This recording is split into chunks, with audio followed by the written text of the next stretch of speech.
Hey everyone, hope you're doing well. Today we're going to talk about poetry. April is Poetry Month, but we were covering some other things that time, so I figured we could kind of come back to it again here in the month of May. What I really like about poetry is that it's very creative. There is no real one way to do a poem. Someone who writes a poem is called a poet. And then when they have a bunch of poems, they have a collection of poetry. Okay, so a poem is one kind of writing that writers do, and those who write the poems are called poets. And there are different kinds of poetry out there. And I'll just kind of show you a little bit about what those are today. But what is poetry? What is a poem? Poetry is a collection of words that express an emotion or an idea with a specific meaning or topic, and they usually have common sounds and a rhythm. So there's kind of like a pattern to them, okay? And we're going to be talking about a couple types of different poems today. I'll show you a few. And then for the activity, you're just going to explore some. On the Seesaw activity, I put together all of our monthly poems that we were going to have from March, April, May, June, July. Oh no, actually March, April, May, and June. So the last 4 months, since we're not together in person, you can look at those poems and just explore them today. So what is poetry? Poetry covers a lot of things. One thing that poetry covers are feelings. Okay, so sometimes when we're telling a story, we want to kind of share about how we're feeling, maybe about things that make us feel certain feelings. So feelings are really important and really big in poems. So next to our P here, I'll write the word feelings. Poetry is just down here, and next to each letter, I'm going to show a different kind of aspect or attribute or characteristic about poetry. So one of them has to do with feelings.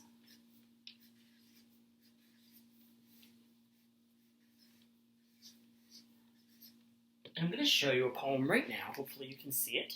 It's called I'll Wear a Smile. So let's see. Here it is. Okay, it's right there. And let's see if I can hold it up here. I'll wear a smile. I'll wear a smile, that's my resolution. I'll wear a smile, though the skies are dark. All the while, I'll wear a smile, and the year will be one long happy lark. So here, this bear is talking about a poem that has to do with feelings. Another poem is something that has to do with the fact that they tell stories. Now, they don't really have a clear beginning, a clear middle, and a clear end, and they're not long. Some of them are long, but worry about those long ones a long time ago, later on when you're in more school. And so they are stories. So let's see, they tell us they are stories. They just look a little bit different. Okay? So here, I'm going to show you one. It's called Ice Cream. Okay, hold on, friends. Okay. And in this poem, it's basically just talking about something that we like. Ice cream in a bowl.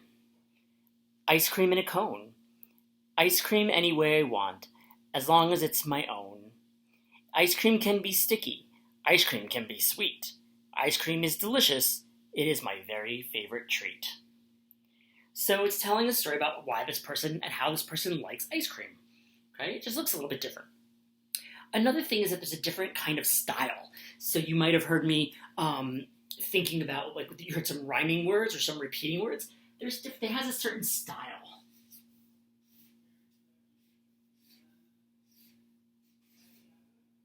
Okay? Here, we have one called, where'd it go?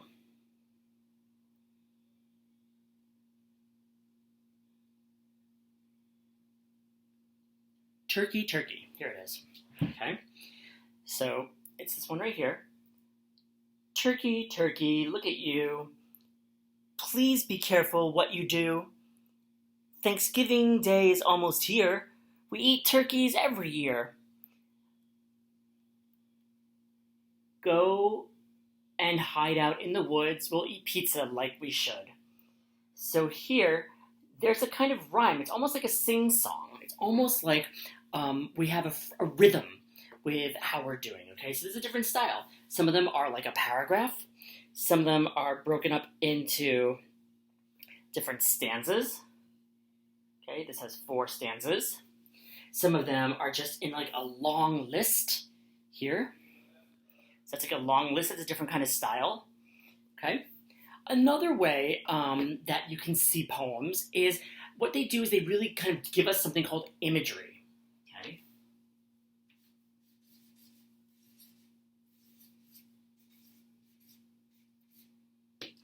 That means that they really like to have the words be really clear so we can get a nice big picture in our brain. Okay. Sometimes our poems don't have pictures with them, so you can make a movie in your mind. Here's one called Spring. I love the spring, for every day there's something new that's come to stay. Another bud, another bird, another blade, the sun has stirred. So I'm picturing spring coming right after a long winter maybe, and it's starting to get nicer out and the birds are coming out. I have a clear picture, I have an image in my brain, okay? Another one is that they come with a rhythm, which means that there's a pattern to them. And we'll talk more about that next week. So there is a rhythm, okay?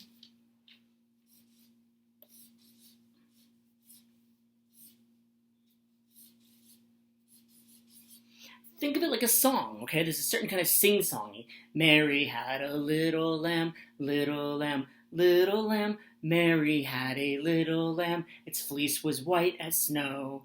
And then there goes on to more, and it's a poem, but it's also a song. And so there's a certain flow that you read it where it also helps you to remember.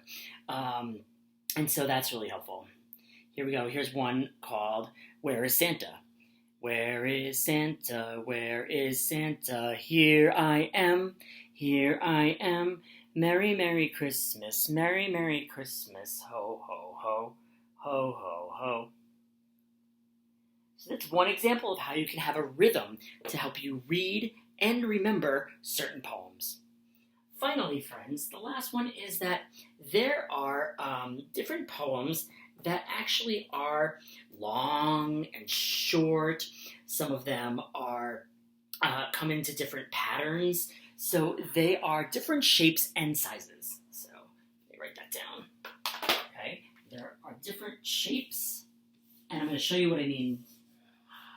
Shapes, and I'm going to put sizes. So, for example, you can do a shape poem, and here I have a poem in the top in the black box, and it looks like an umbrella, and it's all about umbrellas, and it's actually written to look like an umbrella if you kind of squint your eyes a little bit. Okay, the one in the blue is a poem about a circle, and it's written in a circle. And then here we have, I'll read the one about the umbrella. It says, let's see, no more rain splashing on the window pane. In the rain, I don't like to complain. The fact remains the drains contain of so much rain that they'll be strained. The weather vanes become insane. Every day it rains again. It's plain to see where it rains every day. Oh, I hope it'll rain. The rain will end so I can go out and play. Okay? And so it's written as an umbrella. Here's a poem that is written as a tree, and it's about a tree. And you can tell it's a tree because the green top is about the leaves, and the bottom part is a little bit in brown, and it's about the trunk. Okay? And some poems are really long, and some poems are really short, and that's okay. Some poems are 3 lines, and those are called haikus. Other poems are like pages and pages, almost like 30 pages, and that could be a sonnet or it can be an ode or something, but we're not going to talk about those right now. So when we're thinking about poetry, they deal with feelings, they tell stories, they have different styles, they have us think of pictures in our brain, and they have a rhythm, kind of like a way we say them to help them flow, and then they're different shapes or sizes. Today, friends, on our Seesaw activity, I've given you a whole bunch of poems. You can just go ahead and look at them. You can print them out. You can just look at them. You can practice reading them. It's just for you to explore poems today. You don't have to do anything. If you want to record you reading a poem, that's great. You don't have to. But it just gives you a sense of seeing what different types of poems are out there. We will be using that same poetry list for other activities going forward. All right, friends, that's a brief introduction to poetry, and I hope you enjoy exploring the different poems I supplied for you today. All right, I'll talk to you soon, and off you pop.